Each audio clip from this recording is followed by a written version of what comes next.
y'all? It's your girl Sakina, and I'm back for another review. This is my review for Married at First Sight. This is season 12, episode 8. I want to give a big shout out to all the new subscribers. Hello, y'all, and welcome to the family. I want to give a shout out to the OGs as well. Thank you for always watching the videos, interacting in the comments. And like I said, we get down in the comments, so new subscribers, don't be afraid to do so. Tell me what y'all thought about the episode and the review. I always appreciate feedback. I love going back and forth with y'all in a fun way. But anyway, let's get into this review because it really wasn't much for real. I found myself zoning in and out of the episode because it was kind of boring to be all the way real. But anyway, we could talk about the cast meeting up. We could talk about the girls first. So Clara, Bree, and Haley meet up. Virginia is in Savannah for a wedding, and we know the whole situation with Paige. Maybe, she getting a divorce. Clara invites the two girls to her housewarming because her friends, I guess they got C-19 or something, so they're not able to make it. And then she explains to the girls about what's going on with her and Ryan. She said they had their first tiff, and that was because they was down at a party, and Ryan was offered a Jello shot. And she said, when you go to a party, somebody offer you something, and you be like, oh, no. And they ask again, and you like, no. Then they ask again, and you be like, all right, let me go ahead and get one of them Jello shots up off you. That was the situation. And Ryan didn't like that because he's I meant what I said type of dude. I said what I said. If I said no to the first Jello shot, don't offer me another one. So, he was in his feelings about that. And then he came to the conclusion that him and Clara and her friends party too much. No, Mr. Reserve Ryan, you taking your role a little too serious. Just because you in a new environment and ain't used to these people, that don't mean you gotta, assess the situation wrongly. Like, y'all just have two different party type of situations. And I understand you don't really mesh well with, I don't want to say mesh well, but he doesn't do well in new environments. But you got to make it work because you're in a new environment with this woman. You got on the show to marry a stranger. So yeah, you going to have to peel back that reservedness because you ain't that damn reserved. If that's the case, you would have married somebody that you knew for a long time. But anyway, then she's telling the story and Bree's face was really killing me. Like, she was like, okay, she was a little judgy. And somebody said that it was weird, that Ryan was weird. I don't know if Haley said that or Clara said that, but he a little interesting. Anyway, y'all peep how Bree wasn't telling them her business with Vince. She lips was sealed, okay? She didn't tell them nothing about how they got into it. Haley didn't say nothing about Jacob either. But the reason why I didn't look at it as a big deal is because I think the group already knows about Haley and Jacob's situation because apparently some of the couples were a part of that damn runaway. But yeah, that was pretty much it. Oh, no, it wasn't. Clara said that she was sexually deprived. Or she didn't say that, but that's what I'm saying. Clara is not getting the D from Ryan, and it's bothering her for real. She said they didn't even kiss until like 3 days. It took them a while to kiss. Ryan, I don't know. But I also feel like Ryan could be good for Clara. And I say that because Clara is the Miss I love you. She hands out I love yous like Halloween candy. And that's not a good thing. Like I said, she needs to be selective in who she chooses to love.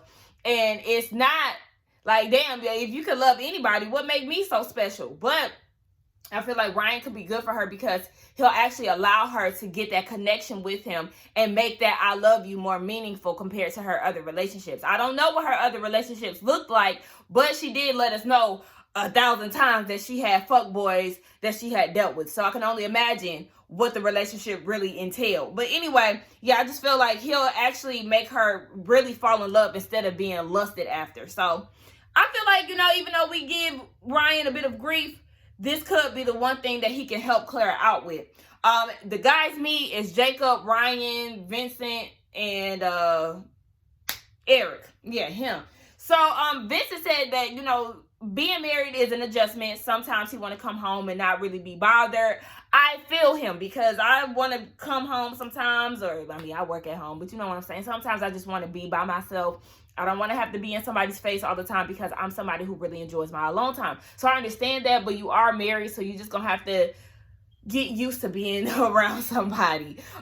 Jacob, he said that he's scared of him and Haley's connection. He has all his cards on the table right now, and he's fearing that she may have this connection for him later on and he's no longer there. And that's a valid concern because yes, he is trying to put some some effort towards the relationship, and Haley is the one who's like, don't touch me, like this is new, I'm not ready for all of this. So yeah, if he gone, baby, then he gone. Now, as far as Ryan, he said that he's very slow to trust. And as he's explaining this, Vince is saying in his confessional, this guy's a little too serious. Like, that could be frustrating for Clara. And it definitely can be, because you're so serious, you're so reserved, and it just doesn't seem like somebody so calculated like yourself would want to get on such a spontaneous show and just marry somebody that you have no idea what they look like, no idea what their personality is, what their day-to-day routine looks like. Like, yeah, Ryan, he definitely takes things a little too serious for me. Speaking of Ryan and Clara, we can go ahead and get them out the way because I always have the least notes for them.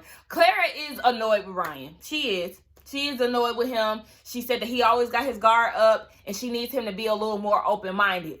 But I think that's going to be it. He's going to be a hard shell to crack. I really do feel like that, because with him living his life so particular and all of this, it's going to be hard. Now, they had the friends night and the friends came over. I was wondering, Bree, how long did you stay? Because it looked like you didn't stay long. And my best friend, I talked to her and she told me that Bree took a jab at Clara, talking about, look at her being a wife or something like that, as if she doesn't have the ability to do so. It was kind of like a judgy comment. I missed that, but if y'all realize that, then let me know in the comments. Ryan, he was talking to his friends and he said that they definitely have different lifestyles.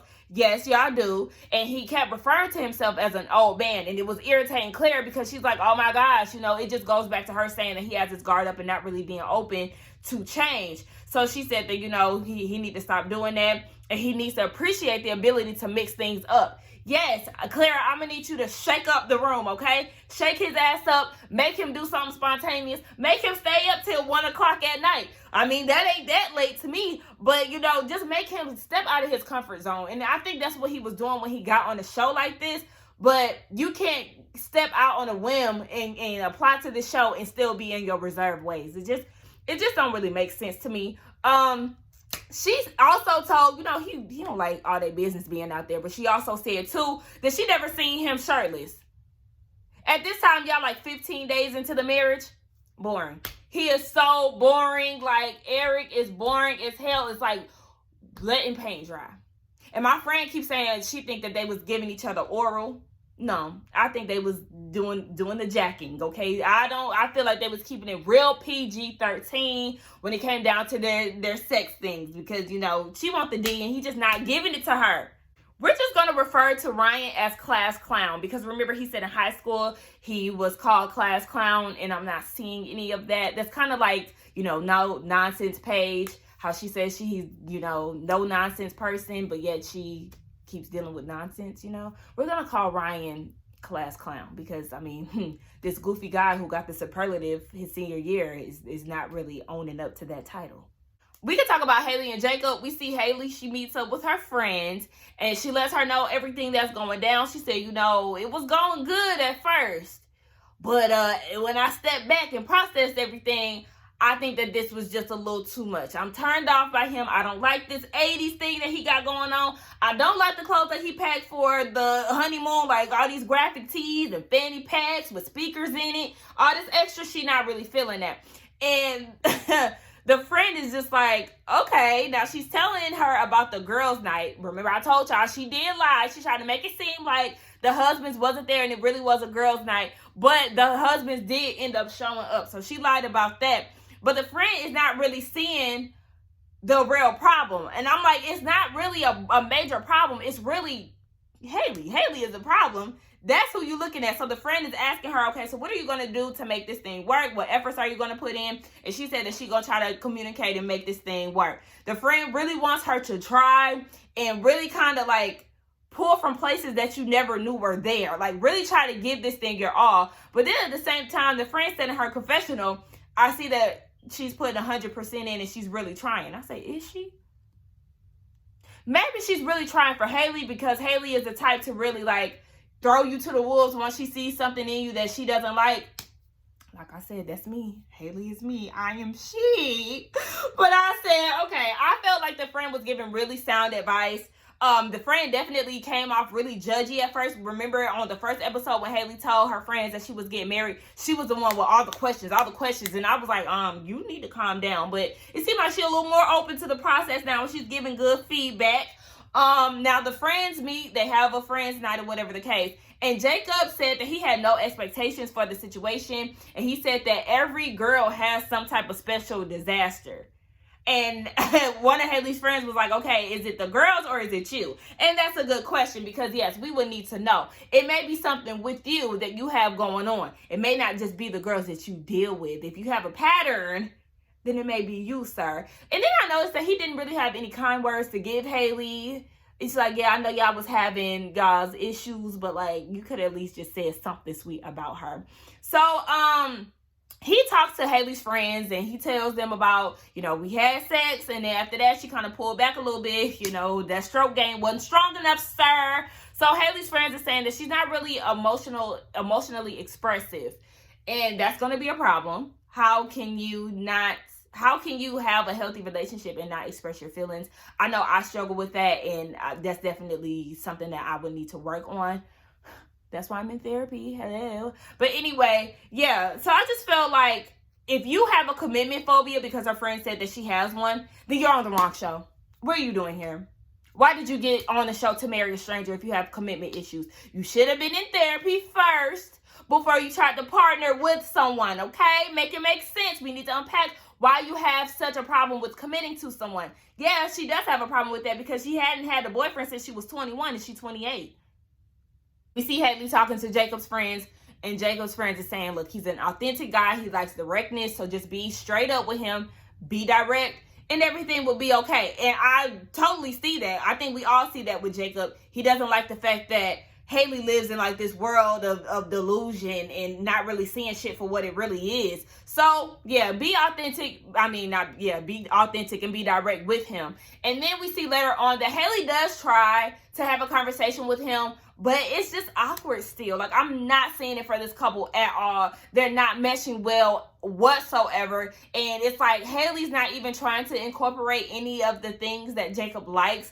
We understand that she likes to travel and stuff like that. And with her being such a traveling person, you would think she would be a little more open to doing things like axe throwing and the things that Jacob is into. But she's not. She kind of like, axe throwing. Do I look like somebody who knows how to do that? No, I'm scared of killing somebody, instead of saying, oh yeah, you're going to have to teach me how to do it. Like, being more open to the things that he likes. I think that's going to be the major problem with them. And just the fact that Haley is not feeling him. It's awkward.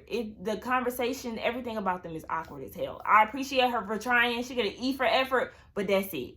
We can talk about Bree and Vince. Baby, the next day, Bree asked Vince, was he still mad? He said, yup. Yep, I am. Okay, so we could talk about it. Now, we thought that Vince was going to his apartment, but he didn't. He said that he made it to the parking lot, and that's when he realized you got to handle the situation a little different. You married now. You got Bree and Cookie to take care of, okay? So go ahead back upstairs. So, they talked about it, and she said that you have to let me know when I say something to offend you. But Vince goes and says in his confession, oh, well, I feel like I shouldn't have to point out every time you're being disrespectful. Yes, you do need to do that because y'all are still learning each other. It's very important for you to point out the times that you feel like she's being aggy or she's being disrespectful or she's belittling you. That way she can learn what and what not to say to you. So I don't like the fact that he wants her to be a mind reader. That's not how this works. You need to work on your communication, Vincent. Okay? So, what I wanted to say, yeah. He looked very fuckless. He looked very fuckless while she was talking. Like, I don't really give a damn what you're saying to me. But Bree was like, I don't want you to run and go home because this is your home. Like, we have 2 separate bedrooms. Like, if you upset, then go ahead to the other room. Now, we see Vincent talking to his friends about the situation. And he said that there are a bit of cultural differences. He doesn't like to be disrespected. And he said his friend asked him what that looks like. So then he goes into the story about the champagne. And he just didn't like the way that she went about it. He was embarrassed because, he was trying to be romantic and all of this. And then it just fell flat. And he didn't like the way that Bree went about it. He would have liked her to offer a towel and things like that. And he found that disrespectful. And it's just like, okay, you got your feelings hurt. That's what it was. And it really wasn't even that deep. Even him explaining it, it just sounds so trivial. And it was like, all right, sir, I'm going to need you to, like, explain this better. Because the situation isn't everything. And I was talking to my best friend about this, and she pointed that out too. Like, yeah, he didn't do a good job at explaining that. Because the real issue is, yeah, he feels belittled. The constant jabs. He didn't explain the constant jabs that she throws out. I don't think he really conveyed that well enough for his friend to really understand what's going on. But I do feel like the friend did explain, you know, you can't expect Bree to act a certain way. Y'all are two different people. So instead of like getting upset with her because she's not handling a situation the way that you would prefer her to, I need you to step back and think about her intentions. And think about the person that she is. Not just spazzing out because she didn't do shit your way. Like, Vincent, like, I'm gonna need you to stop. Vince, you can't be this sensitive, but at the same time, I do understand where you're coming from, because Bree has a bit of, like, she has a tendency of emasculating him a little bit. It's not as loudly as it can be, but think about it. She says shit like, it wouldn't be you if you didn't spill it. She says shit like that, and then she goes and can you shape that up? Can you shape up your beard? She does that. She has no problem with cleaning up after him as if he's a child, and then she goes around and talks to him in that baby voice, as if he's a damn boy, like you're sunning him. So I feel where he's coming from. He just didn't explain it well enough. Like, well, we see your frustrations. You just need to communicate more. You need to communicate better. And then you also need to not be so sensitive to certain things, because certain reactions aren't warranted. But I understand why you may be boiling up to this frustration. So we get down to friends night. It's more so a family night for them because they didn't have any friends over. Vince's mom, at first she looked like she was not feeling it. She was sitting back like this. Anybody who sit back like this, it's like, I gotta peep the scene. I gotta see what you about first. But his mom really doesn't speak any English either. She speaks a little bit, but not a lot. They play a game. They do 2 truths, 1 dare. And then Vincent said, I fell off a moving vehicle. And she said, that sounds like a truth, before he could even get the other 2 out. I said, girl, see, that's your problem. You need to tread lightly, okay? You don't take heed to what he's saying. He already told you he don't like them little snide comments. And here you go again. Oh, that sounds like the truth. I mean, it was the truth, but damn, girl, be quiet. I feel like Bree and Vincent, they're putting on a facade as well. I know a lot of us thought that there was like a promising relationship. It seemed like this was a promising relationship, and it's really not. It's really not, because Vincent is really annoyed by Bree more than he tried to make it seem in front of the public. Like, she really get on your nerves, but you're not going to really say that. You just going to, try to cover it with nice words, and then you're going to explode later. So, yeah, I'm not really hopeful for them either. We could talk about Eric and Drunkard. We know Drunkard is down in Savannah drinking up all the beer, all the tequila, all the vodka, all the cognac. She getting down, okay? She give me a mixed tea. She give me that she makes alcohol and she does it well, and she's able to pass out and recover the next day. Now, anyway, yeah, she's down in Savannah. He bumps into Ryan while they're walking the dogs, and oh, y'all, Ryan irked me when he seen Eric and he was like, "What's up, brother?" What? Like, Ryan has 0 swag, and I don't know why that pissed me off. Like, as a black man, you greeting this white man talking about, "What's up, brother?" The fuck is that? But anyway, Eric started talking about him in Drunkard's relationship, and he said that she's really just adjusting to this new life, and she likes her space. So he's just really trying to be patient with her in this new experience. He also said that Virginia gets annoyed when she's working or something and he comes to try to hug her, I guess show affection. She gets annoyed by that. And I'm just so puzzled. He said that he's worried that she may get bored with him. And I feel the same way, because we know Virginia has this party lifestyle, right? She's a party girl. She like thrives off of the high life and, the alcohol and all of that. And I feel like she's excited for this new experience, but once shit gets real, shit is about to start really getting real, because the honeymoon is over. So I feel like her high is coming down, and I see her getting annoyed with him eventually. Like, I can really see her getting bored and being like, oh, okay, like the thrill of this is over. Like, I'm ready for something new. And it kind of aligns with what people were thinking that Virginia got on this show as a part of like a bad bet or some shit like that. And I could really see it because just her actions and the way that she responds to certain things, it just gives me why did you get married? Now we see later on Eric is with his friend and he's explaining what's going on with Virginia. You know, they have two different lifestyles. She's a party girl and he's more relaxed, and you know, she doesn't really like the whole I'm gonna update you throughout my day, and she needs her space and all of that. She's really an independent girl. And he said that he wants Virginia to miss him while she's out there. So he does appreciate the space. But the friend says that he thinks that the independence is going to be an issue for them because with her being such a standalone woman and Eric being the conservative man that he is, he feels like they're going to bump heads with that. And he said that he doesn't want Eric to really pretty much treat this like a dictatorship because you've been here before, you're more experienced. He doesn't want this to be like a coaching thing and just kind of give her space and let her know that this is like a safe space for her to be in. So I just really appreciated the friend and his advice. Well, I tell you, these friends was getting down in this episode, okay? With the advice, I said the friends are the real experts, okay? I like the fact that the friend was being open and really listening to the entire situation and not just siding with his friend. So Eric said that it's only so much space that he could take, and he really feels like the demise of their relationship would be the whole space issue. And I can see that because it's like, yeah, Virginia, how much space do you want when this man's career allows you all the space that you should have? Because if you want all this space, then why did you get married, okay? So Eric was like, you know, there's only so much space that he can give her, and he gonna ask her, look, do you want to go back to the streets or not? Like, do you want to be out there or do you want to be in here with me? And that's a valid reason for him to be concerned. Now, we see Drunkard is back. It's his friend's night. They're getting prepared for it. And their conversation, you can see Virginia is annoyed, right? He wanted to know if she missed him. Notice that she didn't say that. She didn't say that. He said that he missed her. And he was like, you know, you can say it if you want, but I just wanted you to miss me. And she didn't say it. She hopped off into another conversation, which was the constant check-ins. And he was like, whoa, I didn't say that it had to be constant. But, you know, I just felt like, you know, we did good, right? You know, we checked in with each other every hour, every other 2 hours. And she was annoyed by that. And my best friend said that when she was watching it, she felt like it was a father-daughter thing. And I could tell, like, that was the part that really got on Virginia's nerves. Like, you could just tell that she was really out of it. Her reactions, her facial expressions, all of that was kind of giving me, you really getting on my nerves, nigga. No, I didn't miss you. I was getting my best life down there drinking up all the damn drinks. So, no, you were not missed.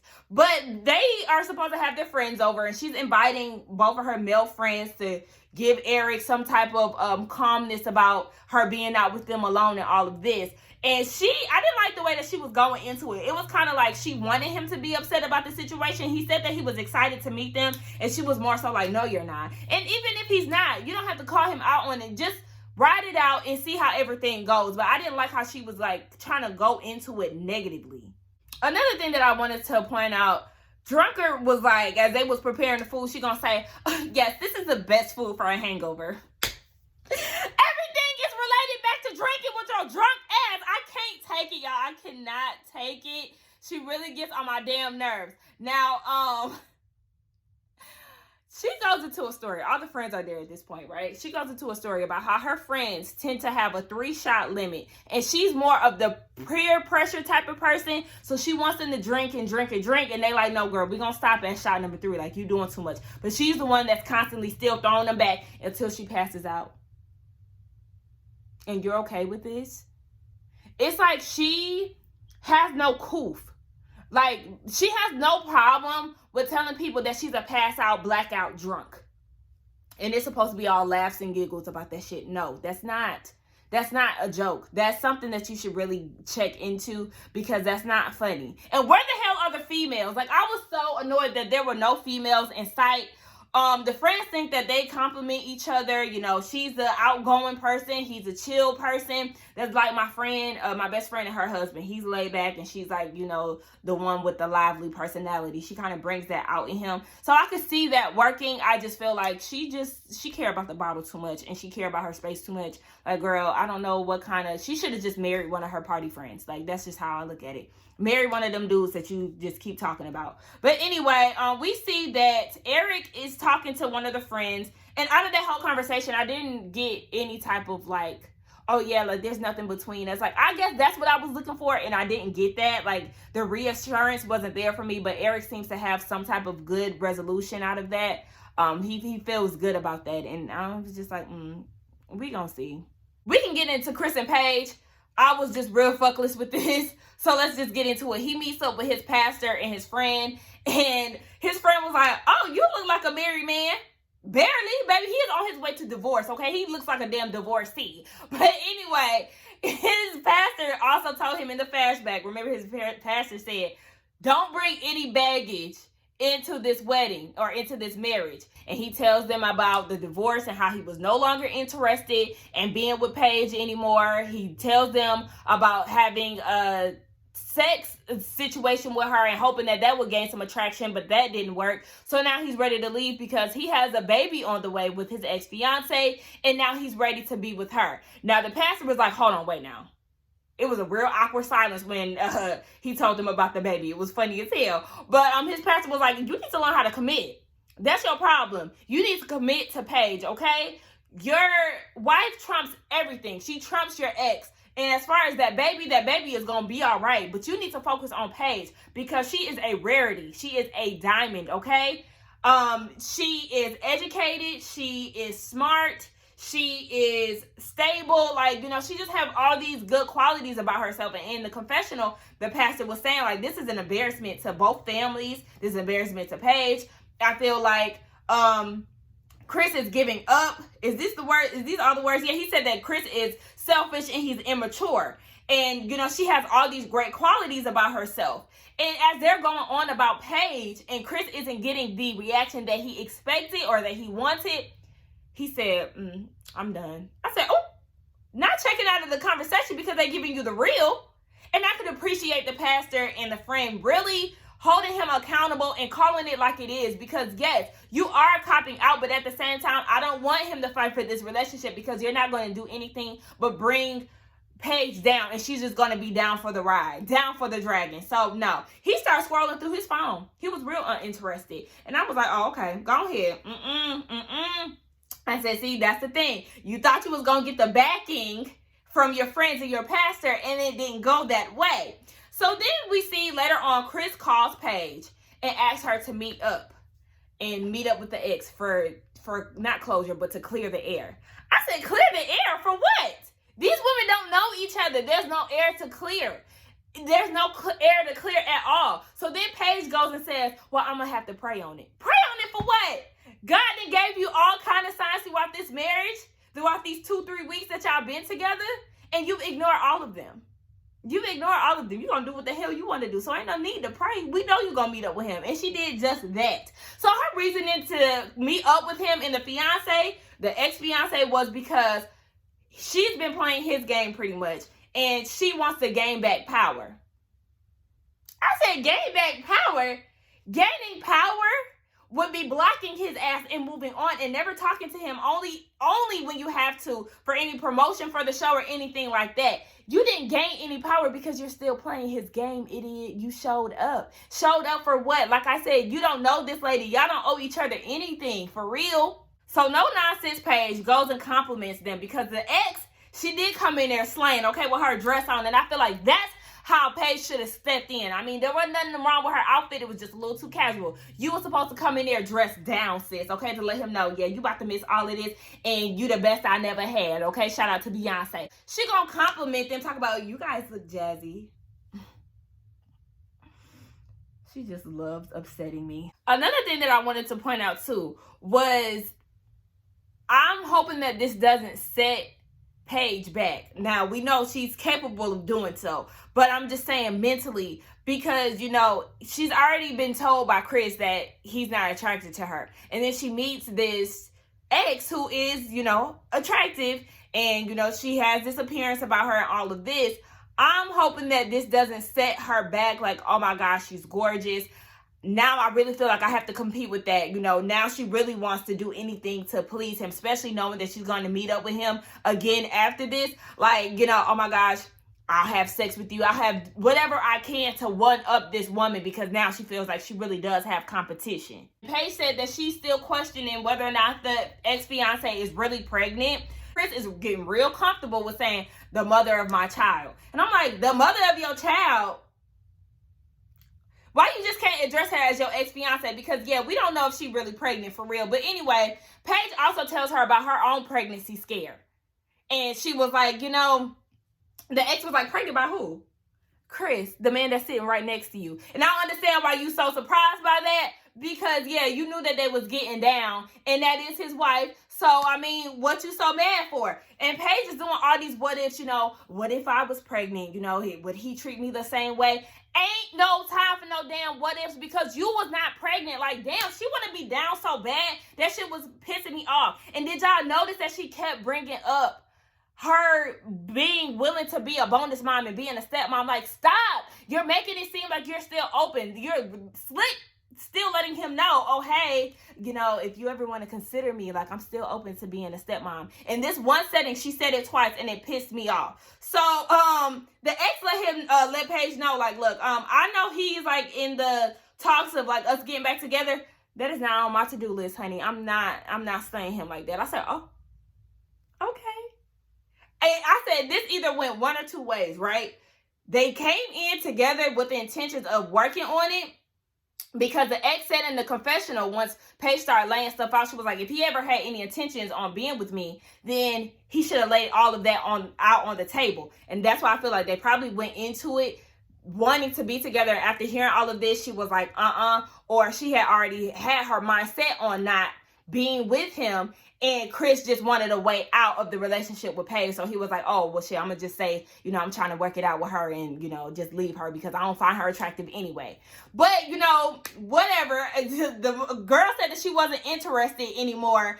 And Paige was saying, well, you know, this marriage no longer serves me. If it no longer serves you, then you shouldn't have been there entertaining them. That's the real gag. That's the real truth about it. Like, she said that twice in this one setting. She keep repeating certain things, and it's just like, it's kind of like falling flat, because you say one thing and then you do another. Now, Chris is getting irritated at this point, right? Especially because the ex said that she ain't really studying him and she ain't really trying to be with him. And Chris said, I wasn't trying to play with your emotions or your feelings.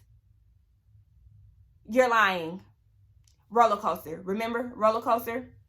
Remember all that shit that you had said, and then you tried to go and dismiss her at the same time and all of that? Sir, roller coaster. I said, oh, your actions backed it?